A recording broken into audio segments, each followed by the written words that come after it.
So we kind of asked Chase about this in the press conference, about where he noticed that you stepped up in the main, especially about that last 5-minute mark because you put distance on. Where did you feel like you personally improved the most? I improved in the whoops because he had some speed on me there in the heat race, and I improved in the sand a lot. He was better than me in the sand in the heat race, and then it's like everything flip-flopped. I ended up being better in the sand there, and I was able to find just a good steady line through the whoops. They were tough. I hit all three sides of the whoops. Started in the middle, went down the left, and ended up just staying in the right side, kind of just in the funnel there.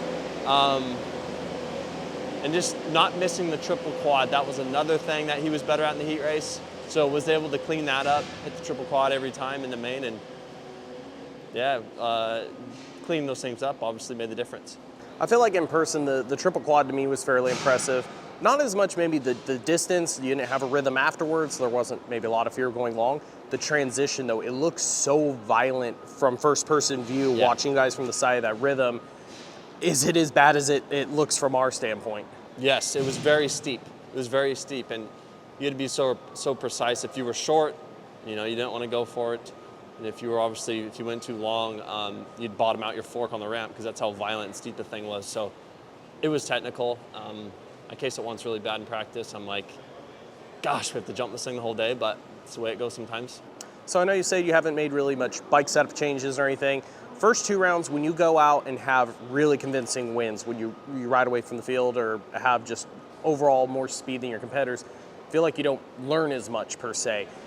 This was a little bit of a tougher night. What would you say from tonight? Do you take anything away to work on this week, or something you've learned or picked up on with the new bike? I will say this track had by far the most speed that we've had, and I would say this is actually out of the ordinary for just the track itself and how much G loads we had in the turns, how much load you had on the bike through the rhythm. So I'm not. I don't feel like I'm chasing a whole lot right now, and that was a big deal for me to win this race. So talking about Gio, so being that this is a little bit different style track we rode, do you walk away with a little more confidence knowing the base setup you have right now is working across a wider range? Because we saw a lot of ruts, a lot of soft conditions earlier in the season. We're a little bit faster load. Yeah, I mean this was fast. This reminded me of Glendale speed, in the way the floor is. I mean, we just had a lot of speed down the lanes, and it was just like we were on rails going around the turns. Everybody's roll speed looked insane at this track, Bowl course. Last one for you.